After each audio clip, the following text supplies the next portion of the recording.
Entonces estamos hablando de que un sistema operativo es una capa de software que gestiona de forma eficiente todos los dispositivos hardware de un computador y además suministra a los usuarios una interfaz cómoda con el hardware, ¿verdad? Es decir, que el sistema operativo tiene varias capas de utilización. Por ejemplo, tenemos los programas de aplicación, que aquí normalmente los que se involucran en las utilidades del sistema operativo son los usuarios. ¿Okay? Programas de aplicación y utilidades. Esos programas de aplicación, como los que normalmente utilizamos, ¿verdad? Como los paquetes de ofimática, como los paquetes de videoconferencia, como los navegadores, ¿verdad? Todos esos son programas de aplicación que se utilizan, ¿verdad? Normalmente por los usuarios. Utilidades del sistema operativo también. Estamos hablando ahí de firewalls, de antivirus, de diferentes herramientas también que nos permiten darle mantenimiento y proteger nuestro equipo, ¿verdad? Entonces, dentro de estos, se involucran también en las utilidades del sistema operativo y en los programas de aplicación, ¿verdad? Están los programadores de aplicaciones y utilidades también, que utilizan estos software, ¿verdad? También tenemos otra capa, que es el núcleo del sistema operativo, y que por eso vamos nosotros a ver un sistema operativo de código abierto para poder ver la estructura de directorios de los cuales se compone ese núcleo. Entonces, estos normalmente se involucran acá los diseñadores de sistemas operativos, que son los que hacen modificaciones a los sistemas operativos para sacar nuevas distribuciones, por ejemplo, o, eh, o hacerle cambios al sistema para que sean compatibles con algún otro software. ¿Okay? Entonces, ese núcleo del sistema operativo es el más cercano al hardware, y ese núcleo es el que se comunica directamente con el hardware, es decir, es el que se comunica con el procesador, con la memoria RAM, con el almacenamiento como discos duros, como todos los periféricos, ¿verdad? Como dispositivos de entrada, teclado, mouse, ¿verdad? Cámaras, dispositivos de salida, dispositivos de sonido, o sea, todo eso. El núcleo es el que se encarga de comunicarse directamente, en ver cómo trabaja el hardware, ¿verdad? En el núcleo también, entre las utilidades y el núcleo, podemos ponerlo por acá, está el software también que permite decirle al núcleo cómo trabaja un hardware, cierto hardware que no reconozca. Por ejemplo, nosotros cuando adquirimos una impresora nueva, una cámara nueva, o cualquier otro dispositivo nuevo, totalmente nuevo, normalmente nos viene con un software, ¿verdad? Acompañado, pues normalmente nos viene un CD ahí, donde nos dice, o donde viene almacenado lo que es el controlador o driver, ¿verdad? ¿Sí o no? Cuando han adquirido algún hardware, normalmente les viene acompañado de algún software o lo tienen que descargar, ¿verdad? De la página para ver también el más actualizado. Correcto. Entonces, correcto, ¿verdad? Entonces, ese software nosotros lo instalamos y normalmente es el núcleo, ¿ok? Es una información que nosotros le damos al núcleo del sistema operativo para que él se pueda comunicar con ese hardware. Aquí, cuando estamos hablando de hardware, estamos hablando también de otros equipos, ¿verdad? De todo tipo de equipos. Y si estamos hablando de una impresora, por ejemplo, el sistema operativo como tal no viene preparado para trabajar con cualquier software, ¿verdad? O sea, viene preparado para trabajar con la mayoría de hardware, ¿ok? Para eso viene preparado. Normalmente los fabricantes de hardware eh, normalmente brindan información a sistemas operativos o a los fabricantes de los sistemas operativos como Microsoft, por ejemplo, como Mac OS en el caso de Apple, y que les dan información, o sea, les dan el software que necesitan para que el equipo que ellos venden, por ejemplo, llámese los equipos que fabrica, por ejemplo, HP, los equipos que fabrican por ejemplo, fotocopiadoras, impresoras, Xerox, todos esos, Canon, le dan información a los fabricantes de sistemas operativos para que incluyan ese software dentro del sistema operativo y que al momento de adquirir un nuevo hardware, solamente lo conectemos y el sistema operativo sea compatible totalmente con ese hardware. Eso es en el mundo ideal, ¿verdad? De que todo funcionara así, de que solamente conectáramos el equipo y ya funciona. Pero ¿qué es lo que pasa? El núcleo necesita tener información de cómo funciona ese hardware para poder operar. O también hay algunos casos en que nosotros instalamos controladores que no son compatibles realmente con ese hardware, ¿verdad? ¿Y qué es lo que pasa cuando no es compatible? ¿Qué les ha pasado? No brinda ninguna función. No brinda ninguna función, pero no funciona el hardware, a saber qué pasó, pero le instalamos un controlador y no funciona, pero ¿qué es lo que pasa? Posiblemente el controlador no era para ese modelo de equipo, o también muchos problemas que pasan actualmente es que lo que los sistemas operativos van evolucionando y dejan de ser compatibles con bastante hardware. Entonces, ese hardware va quedando obsoleto y no y sin funcionamiento, ¿verdad? No tiene soporte en los nuevos sistemas operativos, en las nuevas versiones de los sistemas operativos. Entonces, tenemos que tener mucho cuidado con eso. Licenciado. Dígame. Así como una versión de Windows 10 hace poco, ¿Sí? que de hecho tuvo una actualización que dejó de ser compatible con las impresoras Epson. Ah, ok, Y sí. luego crearon un parche, por así decirlo, para poder reparar ese error. Reponer el problema, ¿verdad? Sí. Sí, eso suele pasar. Por ejemplo, también ustedes tienen que ver mucho, y es por eso que entramos al tema de los procesadores acá, porque tienen que ver el sistema operativo que ustedes están instalando en su equipo, debe ser compatible también, tiene que tener el soporte para el hardware que tenemos, en el caso de los procesadores, y ese es un tema bien importante. Muchas veces la gente va instalando el nuevo sistema operativo, va sacando una actualización Microsoft, por ejemplo, pasan a Windows 10 y X, y de repente miran que su máquina empieza a quedar congelada, empieza a quedar, a tirar un pantallazo azul por ahí, o sea, y resulta que Microsoft no tiene soporte para esos procesadores de generaciones, por ejemplo, cuando compramos un procesador de generación 1, generación 2, generación 3, de tercera generación, de segunda generación, y muchas de las actualizaciones de Microsoft ya no son compatibles con eso. Entonces, ahí no podemos seguir actualizando nuestro equipo, ¿verdad? También esos son... Licenciado. Ajá. Ay, disculpe. Ese No, dale. también es el caso con con lo de Windows 7, ¿verdad? ¿Sí? Que, que como ya dejó de tener soporte por parte de Microsoft, ¿verdad?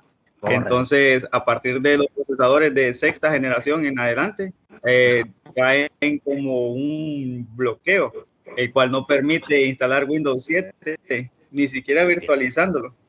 Correcto, ¿verdad? Ahí sí, ese es uno de los ejemplos, ¿verdad? Windows 7 dejó de dar soporte desde la sexta y resulta que coincidió con la sexta generación de los procesadores Intel y hay mucho equipo que ya no lo podemos instalar Windows 7, aunque muchas personas quedaron así como que amarradas al Windows 7, ¿verdad? Que es el mejor, el mejor sistema operativo que sacó Microsoft, pero en realidad hay que ir evolucionando, ¿verdad? No podemos amarrarnos a un sistema operativo por muy bien que haya funcionado en su momento, ¿verdad? También ocurrió con Windows XP, ocurrió con Windows 98, ocurrió con Windows 95, y si nos vamos más atrás, pues un Windows 3.1 y todo eso. Y en las otras líneas de sistemas operativos también, ¿verdad? Ocurre lo mismo. Entonces el soporte es muy importante. Ok, algunas características. El soporte el sistema operativo, por ejemplo, de PC permite a los usuarios que interactúen con una computadora. Eso debe permitir a través de una interfase. Dice, la interacción entre el usuario y la computadora en los sistemas operativos de PC a menudo se realiza mediante un GUI o un CLI. ¿Qué es un GUI y un CLI? Es una interfaz una interfaz gráfica de usuario como la que tenemos acá. Este es un GUI que nosotros controlamos el equipo a través de ventanas, de elementos, ¿verdad? Que se nos presentan en la pantalla, y también lo podemos controlar a través de un clic, de una interfaz de línea de comando. Y a veces, ya cuando vamos avanzando en esta clase, nosotros empezamos a utilizar mucho la consola de Linux, que se trabaja a puro clic, ¿okay? A pura interfaz de línea de comando. Entonces, a veces también van a surgir esas preguntas: ¿y por qué mejor no uso el GUI de un solo si es más fácil? ¿O para qué estamos aquí? Pues hay un montón de ventajas, ¿verdad? Al final, para la administración, para la conexión al equipo, cuando falla el GUI, o sea, hay un montón de temas ahí que tenemos que ver, incluso la cantidad de funciones que nosotros podemos realizar a través de un clic que no podemos hacerla a través de un GUI, ¿ok? Entonces, más adelante ahí van a ir surgiendo también esas preguntas. Principales objetivos de un sistema operativo: gestionar, administrar eficientemente los dispositivos hardware de un computador y ofrecer a los usuarios una interfaz cómoda con el hardware para facilitar el uso del computador, ¿verdad? Entonces, esos son unos objetivos de los sistemas operativos. ¿Okay? Principales servicios, por ejemplo, servicios de un sistema operativo: ejecución de programas, acceso a los dispositivos de entrada y salida, como estamos hablando ahí de impresoras, de los dispositivos de entrada, de salida, incluso de almacenamiento, ¿verdad? Todos esos dispositivos. Manipulación del sistema de archivos, ¿verdad? Comunicación y sincronización, detección y respuesta a errores. También los sistemas operativos deben ser capaces de detectar un problema y de recuperarse, ¿verdad? Así como Microsoft ha tenido bastante problema, y Microsoft es uno de los más criticados en esto porque es uno de los sistemas operativos más usados en los equipos de escritorio, ¿verdad? Y también muchas veces en laptops, ¿verdad? En móviles sí, ahí Microsoft no pudo competir.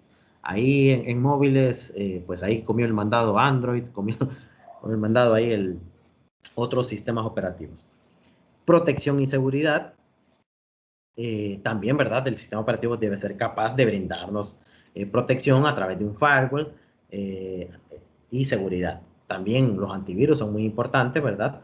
Eh, Microsoft actualmente incluye dentro de su sistema operativo, incluye el Windows Defender, ¿verdad? Que es un firewall con detección también de virus, que es un software básico, ¿verdad? Para poder detectar. Yo normalmente no uso, si me preguntan, no uso antivirus. O sea, yo uso normalmente el que viene por defecto con el sistema operativo. Sin embargo, tengo el cuidado, ¿verdad? De siempre, normalmente uso las mismas páginas, ¿verdad? Uso los servicios de Google, utilizo los servicios de Microsoft, y en eso estoy, ¿verdad? Pero si ustedes se salen de ese contexto y entran ya a páginas de cracks, páginas donde descargan películas eh, de manera ilegal o algo así, ahí sí van a tener una infinidad de problemas, ¿verdad? Ahí sí ustedes necesitan un software antivirus que pueda proteger su PC en esa navegación.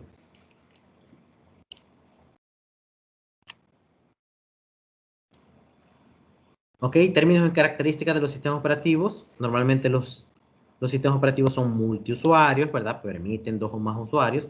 Multitareas, dice la PC permite operar varias tareas de forma simultánea. Ok. Multiprocesamiento. eh, el sistema operativo puede admitir 2 o más CPUs, la cantidad de CPUs que pueda soportar en la máquina, y tiene que soportarlo el sistema operativo también. Tiene que reconocerme esos núcleos de procesador. O sea, si el procesador es diseñado con 8 núcleos, con 12 núcleos, con más núcleos, pues el sistema operativo tiene que ser capaz de reconocerlos y poder explotar esa ventaja, ¿verdad? De utilizar todos los núcleos de procesador para mejorar el rendimiento de todo el sistema. Y su procesamiento dice que se puede dividir un programa en partes más pequeñas que el sistema operativo carga según sea necesario. El subprocesamiento permite que se ejecuten distintas partes de un programa de forma simultánea. Es decir, cuando estamos trabajando con aplicaciones en segundo plano, por ejemplo, alguien me puede decir que alguna algún software que funcione en segundo plano, es decir, que yo no lo esté ejecutando en el momento, o sea, que no sea mi programa principal, no sea el programa principal que yo tengo en el equipo ahorita, pero que se esté ejecutando. ¿Qué No sé, software es ese? no sé si es válido Windows Update. Microsoft Update, ok. Las actualizaciones del equipo son aplicaciones en segundo plano, ¿verdad? Que se están ejecutando. Ajá. ¿Qué más? El OneDrive. También. Skype OneDrive, para ¿verdad? empresas. OneDrive, Google Drive, todo eso que se están sincronizando también, ¿verdad? Con la nube. Ajá, ¿qué más? Microsoft Teams. Microsoft, mucha la tiene en segundo plano. Siempre se abre. Ok, sí, también que se está ejecutando El antivirus también trabaja en segundo plano. los antivirus, ¿verdad? Los antivirus trabajan en segundo plano, ¿verdad? Porque están haciendo un escaneo, varios antivirus funcionan de esa manera, ¿verdad? Hacen un poquito más lento el equipo, o bueno, de acuerdo al rendimiento del equipo también, que están escaneando de forma permanente, ¿verdad? Escanean discos, escanean memoria RAM, escanean memoria caché, escanean dispositivos de almacenamiento extraíble, o sea, hay todo, y en todo momento están trabajando. Entonces, esos son ejemplos de software que funcionan en segundo plano. Excelente. Ok, ahora entramos a los procesadores, unidades de procesamiento, que es uno de los componentes más importantes de la computadora, ¿verdad? Y ahí, por ahí les dejé una tareita de ver algunas características, ¿verdad? De su equipo, para que nos empecemos a familiarizar con este tema. Ok, la unidad central de procesamiento CPU es uno de los componentes más importantes de hardware de una computadora. Realiza la toma de decisiones, así como los cálculos que deben realizarse para ejecutar correctamente un sistema operativo. El procesador es esencialmente un chip de computadora, como el que estamos viendo acá, ¿verdad? Tiene varios, normalmente tiene contactos o pines. Pueden ser esto, ¿verdad? De acuerdo al modelo de procesador que tengamos. ¿Okay? Hay algunos procesadores que son orientados a servidores, como los Xeon, que tenemos acá, los Intel, y tomo de referencia a Intel porque es el pionero en procesadores, uno de los primeros fabricantes de procesadores. A su lado siempre fue AMD, después en la parte móvil, pues salieron un montón de alternativas, ¿verdad? Snapdragon, ahí, Kirin, por la parte de Huawei, o sea, hay un montón de fabricantes de procesadores, pero la empresa que surgió y que fue pionera en esta área fue Intel, ¿verdad? Entonces, dice el procesador está conectado con otro hardware a través de una placa base o motherboard, también conocida como placa del sistema. Las placas bases están diseñadas para funcionar con determinados tipos de procesadores. ¿Okay? Aquí podemos ver dónde se incrusta el procesador, que es el socket, ¿verdad? Ese socket normalmente trae ahí un registro, le podemos llamar, en donde que ese registro nos indica qué procesadores son compatibles con esa tarjeta madre. Por ahí vamos a ver ahí LGA y algunos números, podemos ver ahí varios registros. Entonces, ahí es donde se incrusta el procesador, ¿verdad? Para que pueda funcionar junto con la tarjeta madre. Ok, aquí el diseño básico de un CPU. Normalmente vamos a ver siempre esto, ¿verdad? Los registros del procesador, una unidad aritmético-lógica, una unidad de control y un reloj, ¿verdad? Que es el que pone, el que pone la frecuencia de los ciclos de reloj a la velocidad que se va a ejecutar ese procesador. Dice la unidad central de procesamiento es donde se realizan los cálculos y las operaciones lógicas. Contiene un número limitado de lugares de almacenamiento, también, como los registros, por ejemplo. Ahí se agregan las instrucciones que van a ser ejecutadas en el momento, conocidas como registros. Además, contiene un reloj de alta frecuencia y una unidad de control y una unidad aritmético-lógica. ¿Ok? Entonces son los que estamos viendo acá. Vamos a ir viendo las características de cada uno. También tenemos una unidad de almacenamiento de memoria que esta me puede representar ya sea una caché de nivel 1, ¿ok? También tenemos cachés de nivel 2 que pueden ir dentro del procesador. Por aquí podemos tener una caché de nivel 2 y también podemos tener fuera de esto, aquí afuera, esto es el procesador, ¿verdad? Todo esto es el procesador. Podemos tener una caché L1 por acá y una caché L2 por atrás, por acá, y lo demás, hablamos de la tarjeta madre, ¿verdad? Tarjeta madre. Tarjeta, así cuesta escribir acá. Tarjeta madre. Ok, esta también la tarjeta madre o motherboard puede tener una caché L3, ¿verdad? Que esto lo que hace es hacer un filtro de los datos que se van a ir procesando. Por ejemplo, en la tarjeta madre nosotros podemos tener la memoria principal, la RAM. Esa es la memoria principal, ¿verdad? Donde se almacenan todos los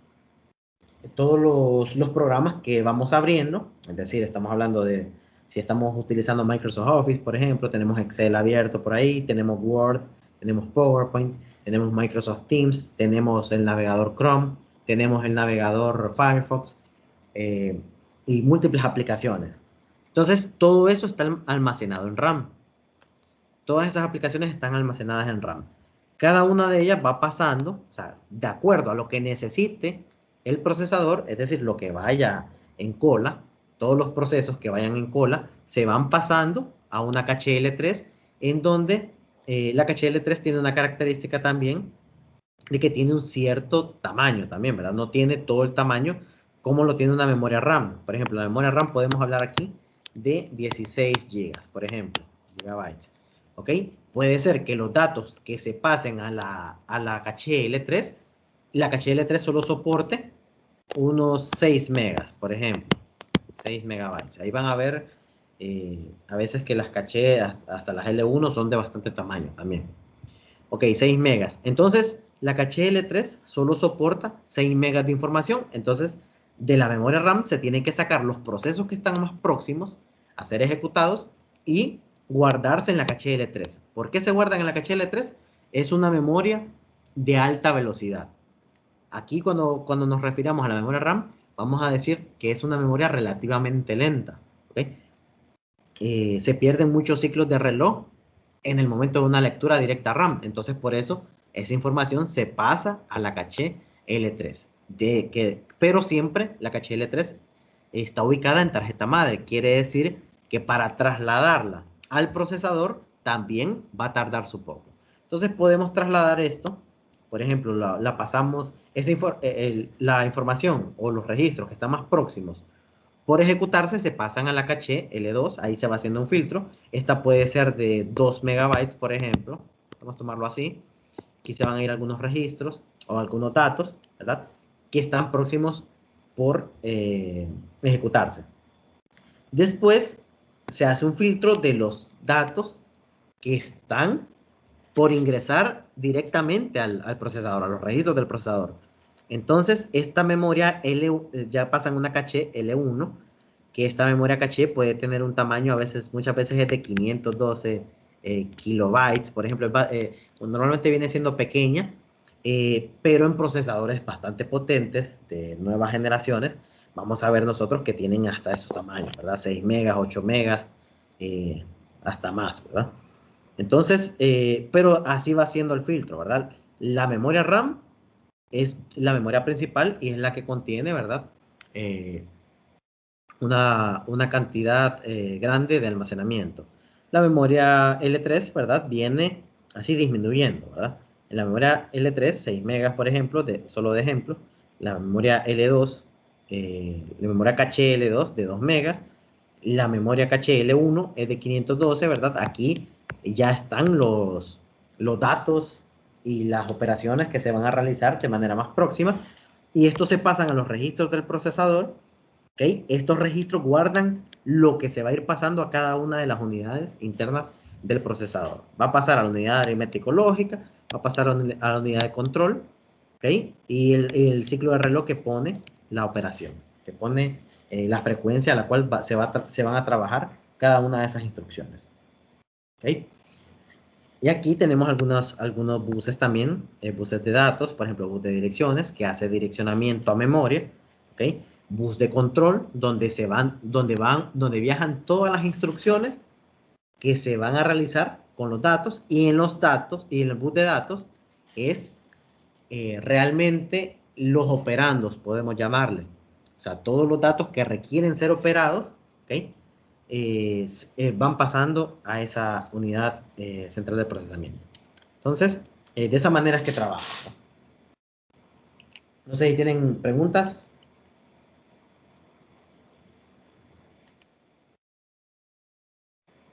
No, licenciado. Todo bien. Dale. Entonces, tenemos los buses de datos, ¿verdad? Aquí, los que estamos mencionando. ¿Ok? Un bus, dice, es un grupo de conexiones en paralelo que transfieren datos de una parte de la computadora a otra. ¿Ok? Por lo general, el bus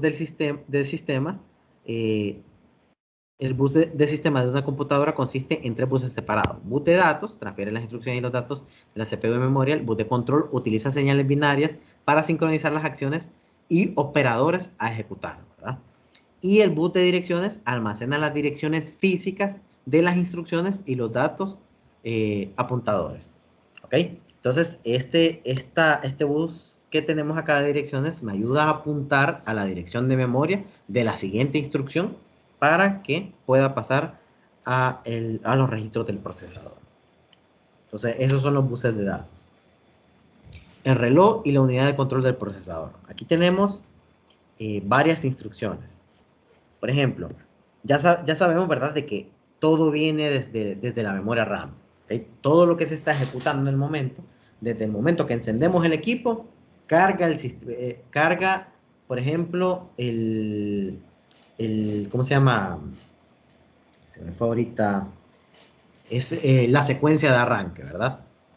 La que va a buscar con qué dispositivos o qué dispositivo contiene el sistema operativo con que se va a iniciar la computadora. Entonces, ahí, después de ese paso, carga el sistema operativo, ¿verdad? Todo eso se está cargando en RAM. Por eso es que la memoria RAM tiene que ser, o viene con algunas limitantes, ¿verdad? Cuando, de acuerdo al sistema operativo que vayamos a instalar, nos pide de requerimientos tanto de memoria RAM. ¿Por qué? Solo para iniciar el sistema operativo necesitamos, necesitamos 2 GB de RAM. Si ustedes se ponen a ver un poquito cuánto necesita, solamente carguen el sistema operativo, por ejemplo, y miren ahí en el panel de control cuánto se está utilizando de memoria RAM. Ustedes van a ver más o menos, si están utilizando 4 GB de RAM, van a ver más o menos la mitad, ¿verdad? De eso se está utilizando. Entonces, por eso es que viene con requerimientos, más las aplicaciones que se van a ejecutar, pues pueden llegar hasta 3 puntos y pico de memoria RAM. Por lo tanto, pide una cantidad de RAM por lo menos de 4 GB para poder arrancar completamente el sistema operativo. Entonces, con todo y sistema operativo también empiezan a fluir cada una de las instrucciones. Aquí, por ejemplo, ya sabemos que todo viene a los registros de instrucciones del procesador, ¿ok? Pasan por un proceso que se llama decodificación, que ya lo vamos a ver más adelantito. Y una vez decodificada cada una de las instrucciones, donde va los datos que se van a operar junto con los operandos, entonces van entrando a la unidad de control. Por ejemplo, aquí tenemos donde dice Q1, estos de acá, por ejemplo, Q1, Q2, Q3, Qn, son las instrucciones que van entrando a la unidad de control. ¿Okay? Entonces, la que tenemos a la izquierda, T1, T2, Tn, estos son la frecuencia a la que está trabajando, la frecuencia del reloj a la que está trabajando en ese momento. Por ejemplo, en el tiempo 1, ¿qué es lo que se va a ejecutar? Tal cosa. Entonces aquí tenemos también, estos son las etapas por las que va a pasar de la unidad de control, y estas etapas dependen del diseño del procesador. ¿Okay? Entonces, entra, por ejemplo, la primera instrucción Q1, que se va a ejecutar en el tiempo 1, ¿ok? En el tiempo 1 se está ejecutando Q1 y pasa a la primera etapa, ¿verdad? De procesamiento. Después, en el tiempo 2, la frecuencia de reloj, en el tiempo 2, ya Q1 pasa a la etapa 2, pero entra otra instrucción llamada Q2 y entra a la etapa 1. ¿Okay? Entonces, ahí es donde va cambiando en cada ciclo de reloj. Si tuviéramos otra que se llame T3, ¿verdad? T3, se ejecuta el tiempo 3 y es donde Q1 va a pasar a la etapa 3, Q2 va a pasar a la etapa 2 y Q3 va a entrar a la etapa 1. ¿Okay? Entonces, así van entrando cada una de las instrucciones y van entrando a la unidad de control y la unidad de control maneja las etapas por las cuales tiene que ir pasando esos datos. ¿Se entiende?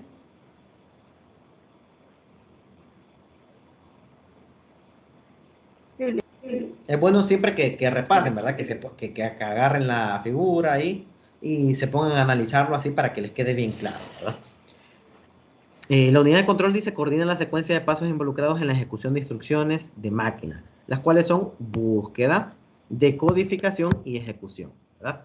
Aquí tenemos, ya en la siguiente diapositiva, aquí tenemos el primer paso, ¿verdad? De búsqueda. Búsqueda, dice el primer paso, buscar, implica recuperar una instrucción de la memoria del programa. La localización en la memoria del programa es determinada por un apuntador de instrucciones, también conocido como contador, ¿okay? Apuntador de instrucciones, también conocido como apuntador del programa, que almacena un número que identifica la dirección de la siguiente instrucción, es decir, que esta instrucción acá, lo que se está operando acá, tiene que ir a buscar en memoria, ¿verdad? Y puede ser aquí una memoria caché y una memoria principal, ¿verdad? Hasta llegar a la RAM. Tiene que ir a buscar la siguiente instrucción a través de la dirección de memoria. Y frecuentemente la instrucción a ser leída debe ser recuperada de la memoria relativamente lenta. Como les dije anteriormente, ¿verdad? Cuando nos referimos a una memoria relativamente lenta, nos estamos refiriendo a la memoria RAM. Haciendo detener a la CPU mientras espera que la instrucción sea devuelta.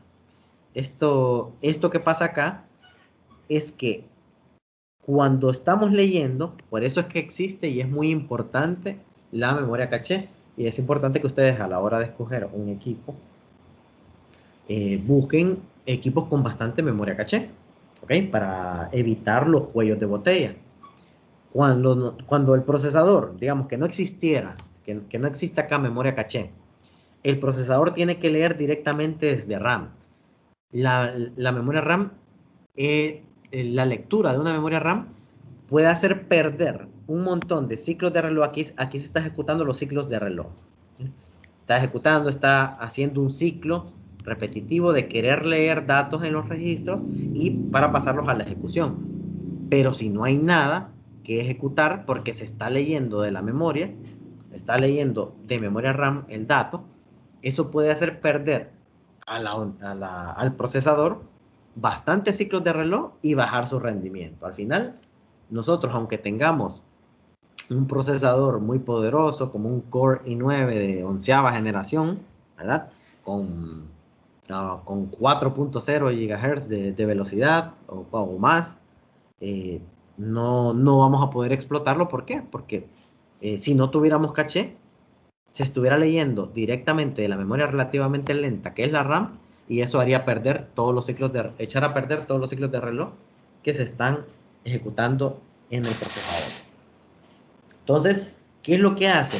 ¿Cuál es la importancia de la memoria caché? Es que cada una de la memoria RAM, así como ya se los había explicado, sale a una memoria L3, que la lectura es más rápida. Esto pasa a una memoria L2 y esto pasa a una memoria L1, que es mucho más rápida porque queda dentro del procesador exactamente y trabaja a la misma frecuencia del procesador. Entonces, la lectura va a ser casi parecida a la que a la frecuencia de reloj que está trabajando. Todo lo que esté en la caché 1 lo va a ir ejecutando. Entre más caché se tenga, menos pérdida de ciclo de reloj vamos a tener. ¿Entendemos?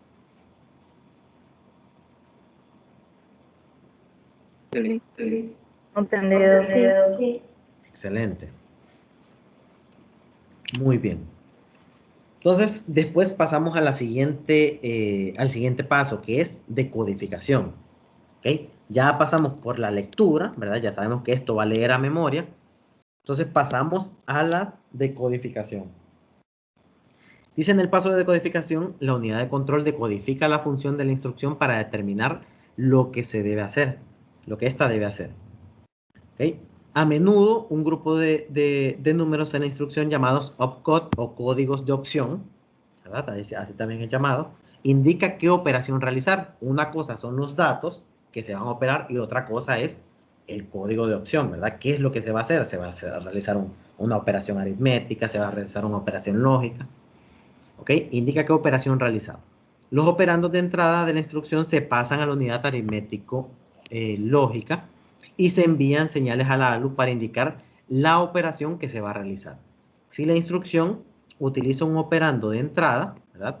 Ubicado en memoria, la unidad de control utiliza una operación de lectura para obtener el operando y copiarlo en los registros internos. Siempre y cuando se tenga en estos registros de acá, o sea, lo importante es tener los datos que se van a operar en los registros y la lectura de esos datos para pasarlos a los registros. La velocidad de lectura ayuda mucho a la memoria caché, porque es más fácil recuperarlos de la caché que de la memoria RAM. Entonces, pasa a los registros y estos pasan a la unidad aritmético-lógica, que es la que al final va a hacer la ejecución de la operación para pasar la memoria de nuevo.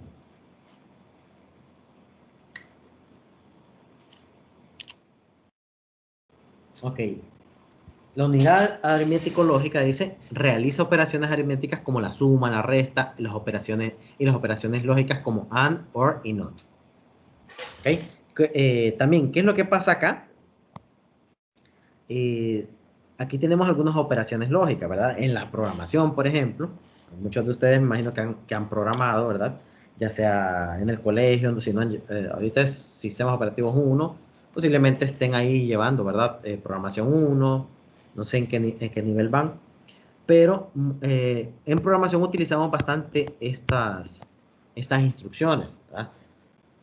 Como por ejemplo, si nosotros hacemos una condición de que un dato fue leído, por ejemplo, y nosotros ponemos una instrucción if, por ejemplo. Sí, y vamos a poner un dato. Vamos a poner x es igual a 5. Entonces, si utilizamos una operación AND, voy a poner un ejemplo ahí de una instrucción if. Si x es mayor que 10, una instrucción AND, normalmente en algunos lenguajes de alto nivel los ponemos como AND, o en lenguajes como C, por ejemplo, lo ponemos como un doble ampersand. Ahí es donde nosotros simulamos una operación AND. Estamos diciendo, si x es mayor que 10 y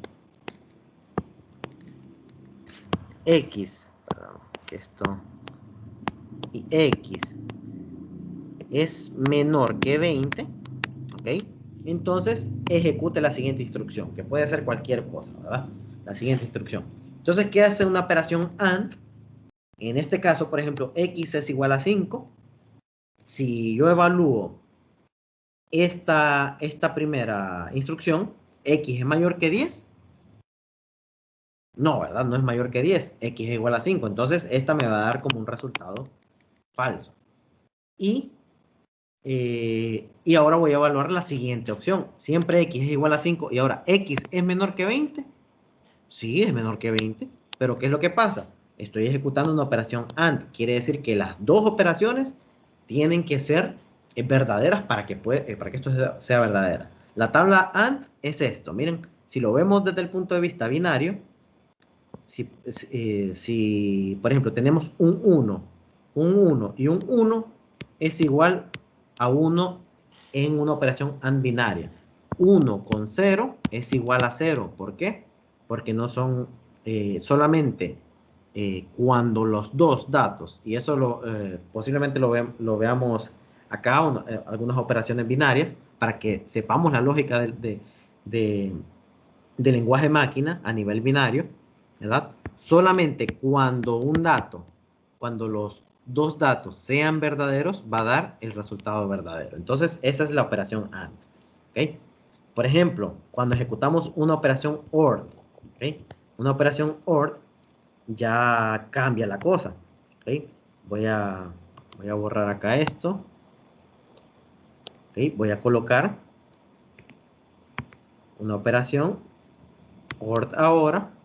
Le pongo OR acá, o también en C, yo creo que es con doble barra, ¿verdad? Con doble barra. ¿Y qué es lo que pasa acá? OR nos dice de que siempre y cuando una instrucción sea verdadera, lo demás va a ser, toda la instrucción va a ser verdadera. Entonces, como una es verdadera, ¿verdad? Entonces, esa instrucción sí se va a ejecutar, esta de abajo. ¿Por qué? Porque por lo menos una de las instrucciones fue verdadera. Y la NOT, ¿verdad? La NOT es negar alguna instrucción lógica. Es decir, por ejemplo, si el resultado de esta operación OR, fue verdadero, ¿verdad? Entonces, el NOT, si lo ponemos acá, normalmente en los lenguajes de programación lo van a encontrar también como un signo de admiración ahí, o también con la instrucción directamente que dice NOT, lo que va a hacer es negar toda la instrucción. Es decir, si el resultado fue verdadero, esto al final va a ser falso. O sea, es negar, ¿verdad? Entonces, esas operaciones se ejecutan dentro del procesador de esa manera. ¿Se entiende? Excelente. Ok, por último, bueno, esta es la de ejecución y después hay una de escritura, ¿verdad? Pero antes de entrar a esto, antes de entrar a la ejecución, quiero mostrarles, pero sí, yo creo que tenemos tiempo mejor. Sí, en unos 5 minutos les explico la tarea para que ustedes puedan desarrollarla a partir de mañana. Dice, después, ahora vamos a la ejecución, ¿verdad? Después de los pasos de lectura y de codificación, es llevado a cabo el paso de la ejecución de la instrucción. Si, por ejemplo, una operación de adición fue solicitada, la unidad aritmético lógica será conectada a un conjunto de entradas y un conjunto de salidas. Las entradas proporcionan los números a ser sumados y las salidas contendrán la suma final, ¿verdad? Esa va a ser la salida. La ALU actualiza las banderas de estado que proporcionan información acerca del estado del procesador. Es decir, si el estado está ocupado, o sea, van a poner su bandera, si está ocupado, si están en escritura, si están en lectura de datos o si está libre. Eso es lo que va a hacer el procesador. Y la escritura también, ¿verdad? El paso final, dice la escritura, simplemente escribe los resultados del paso de la ejecución a una cierta forma de memoria. Puede ser a los mismos registros del procesador para hacer el proceso inverso, ¿verdad? De llevarlo hasta memoria. Muy a menudo los resultados son escritos a algún registro interno del CPU para acceso rápido por subsecuentes instrucciones. En otros casos, los resultados pueden ser escritos a una memoria principal más lenta, pero más barata y más grande, como la memoria RAM. ¿Okay? La memoria caché, como trabaja con el silicio normalmente, con la misma tecnología de los procesadores, es una memoria más cara. Y la memoria RAM trabaja electrónicamente directamente y es una memoria que se puede adquirir de manera más cómoda. Entonces, por lo tanto, ahí no sé si pudieron ver cuáles son las ventajas, ¿verdad? De tener memoria caché.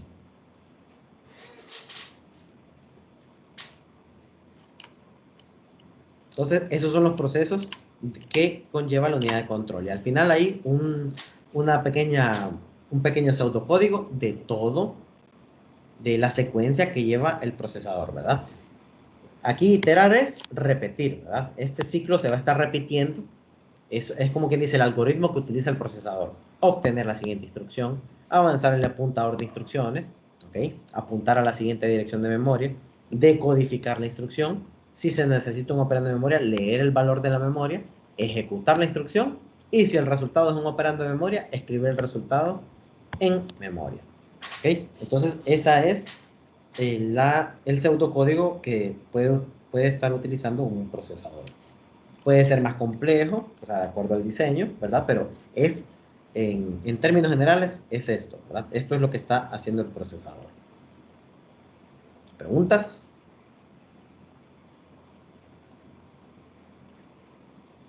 Todo claro. Excelente, qué bueno que salió todo claro y que hubo participación, ¿verdad? Para la tarea que va a quedar, aquí le voy a colocar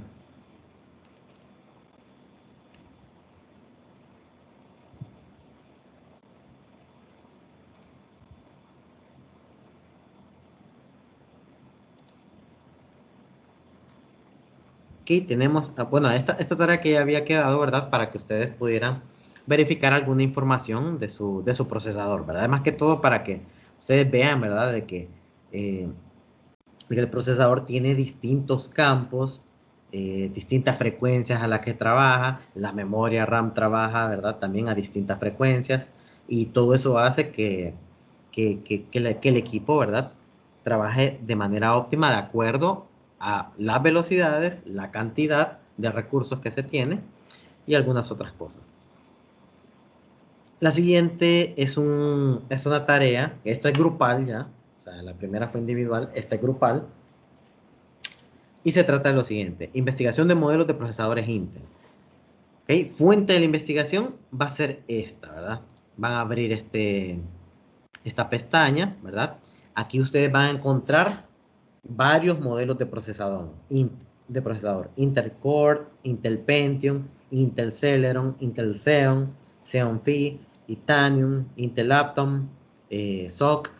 Entonces, la tarea se basa en lo siguiente: investigar las características del funcionamiento de los siguientes procesadores especificados en cada grupo, ¿ok? Aquí yo les puse por grupo, hasta grupo 9 puse, no existe, ¿verdad?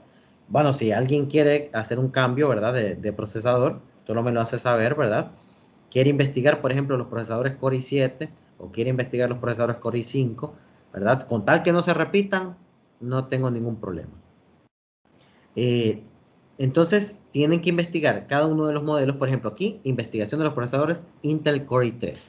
Por ejemplo, realizar una comparativa con otro procesador de la misma línea. ¿Okay? La tarea será presentada en el campus virtual y discutida en clase. El próximo lunes, por ejemplo, o sea, les voy a dar el tiempo para que verifiquen esto, o sea, analicen cada uno de los procesadores y lo puedan comparar, ¿verdad? Con otros procesadores si quieren. En caso de que el grupo no participe o no se presente a la discusión de la tarea, la calificación será nula o cero, ¿verdad? Entonces, le voy a poner el ejemplo. Procesador Core i3, por ejemplo. Voy a entrar, procesadores Intel Core, y voy a buscar ahí el Core i3, ¿verdad? Este Core i3 dice, de aquí comienza. Miren, aquí comienzan los Core i9, aquí tenemos Core Series X. Miren, esto no los había visto yo. Entonces hay que ver qué características. Es muy importante entrar si lo quieren comparar con estas nuevas. Por eso es que me gusta el link, entrar aquí, porque aquí empiezan a salir los nuevos procesadores, ¿verdad? Si sacaron ayer un procesador, pues aquí va a aparecer. Entonces tenemos Core Series X, Core i9, Core i7, Core i5, Core i3, ¿verdad? Y de diferentes generaciones. Aquí van a ver quinta, sexta, séptima generación, ¿verdad? Entran, por ejemplo, a la 11ª generación. Ustedes van a ver ahí, es muy importante este estado. A veces les sale descontinuado. ¿Okay? Cuando miren descontinuado, pues mejor no lo agarren, mejor busquen uno que esté aún vigente. Así como sale acá, launch. Entonces entran a procesador Intel, por ejemplo, Core i7. ¿Okay? Aquí les va a aparecer varios varias características, ¿verdad? Un montón de características del procesador. Y que necesito que entren a cada característica y lo expliquen en clase. ¿Ok? Por ejemplo, aquí nos vamos a ir, especificaciones del CPU, cantidad de núcleos nos dice aquí. Y si le damos un clic, nos dice núcleos es un término de hardware que describe el número de unidades del procesamiento independientes en un componente computacional individual. ¿Ok? Entonces aquí les explica cuáles son cada una de las características. Frecuencia turbo máxima, por ejemplo. Frecuencia turbo máxima es la frecuencia máxima de un solo núcleo, ¿bien? A la que el procesador puede operar haciendo uso de la tecnología Intel Turbo Boost. Si quieren profundizar un poco a ver qué es esta tecnología, pues lo pueden hacer y lo pueden explicar mucho mejor. Si está presente, lógicamente, si está presente esta opción. También Telmar Velocity Boost, también es otra característica de Intel, otra tecnología que pueden investigarla para ver qué es, ¿verdad? ¿Qué es lo que qué ventajas le proporciona eso al procesador? Las frecuencias se miden en gigahertz o en 1000 millones de ciclos por segundo. Miren, aquí está que la velocidad se mide en millones de ciclos por segundo. Entonces, a cada una de las características, ustedes entren, miren ahí, documenten la tarea, ¿ok? Entren, agarren lo que es la, la explicación, ¿verdad? Analícenla y la incorporan a la tarea. Entonces, todo eso, ¿verdad? Hay bastantes opciones que ustedes se pueden dar gusto, ¿verdad? Tomando ahí algunas características e investigando un poquito más a fondo, porque hay algunas que tal vez posiblemente no estén completamente explicadas, pero les va a servir mucho para conocer bien los procesadores. ¿Okay? Y conocer las nuevas tecnologías también, las nuevas características que traen los procesadores actuales. ¿Tienen alguna pregunta? Lili, con respecto a los Ajá. revisé ahí en la plataforma y cuando entra a grupo me sale otro grupo, no sé. ¿Qué le No, o sea, aparece? yo me número uno, Voy a pero ver. en la plataforma no me sale. Me aparece grupos de trabajo, teoría de simulación. O sea, los grupos de trabajo están aquí, ¿verdad? En el documento que puse en el campus virtual. ¿Este fue el que vio? Sí, es. Ok, entonces aquí abierto. Vamos a ver si hay espacio en alguno. No hay ningún espacio, miro yo. O sea, hasta el grupo número 6. Pero Ok, es que pero esos son grupos de tres y los que usted había puesto la vez pasada en la tarea, en la clase Sí, eso anterior. no es nuestra sección. esta es la Entonces, que me por eso dice. era mi opción. Esos grupos de trabajo no es de nuestra clase. Perdón, Ajá. perdón. Ok. Pero hay Es grupos que yo vacíos les. en el link Ok, que ok. puso aquí en Yo Teams. les mandé. Sí, sí, tiene razón, tiene razón. Ahorita los busco. Grupos,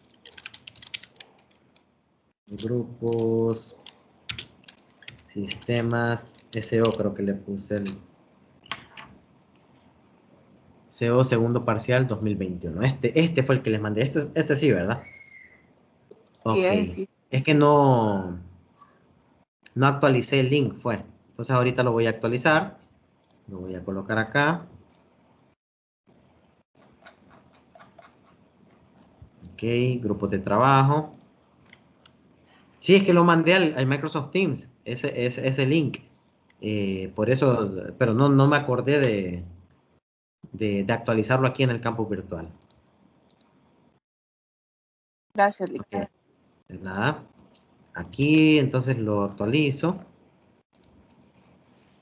Y ya, ya puede entrar a incorporarse a cualquier otro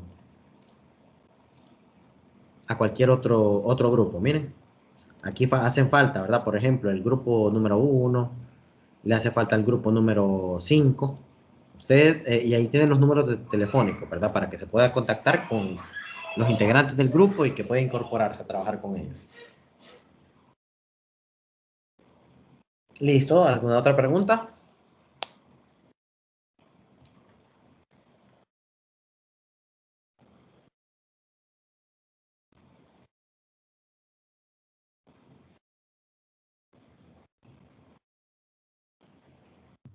De momento no.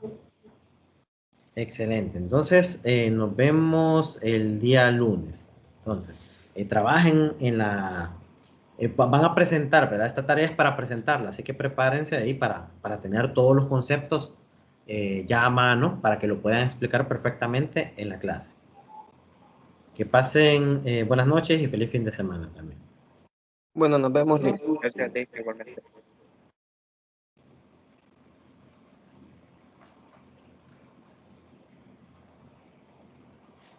También recordarles, ¿verdad? Que ahí estoy disponible, ¿verdad? En las en el foro de consultas académicas, ¿verdad? Ustedes pueden postear ahí. Yo ya he visto que varios están participando y eso me gusta, de que alguien pone un interrogante, ¿verdad? Una duda con la tarea y otra persona responde. Y me gusta porque se ve que están poniendo atención. Entonces, utilicen. Buenas noches. Ok, gracias, buenas noches. Buenas noches.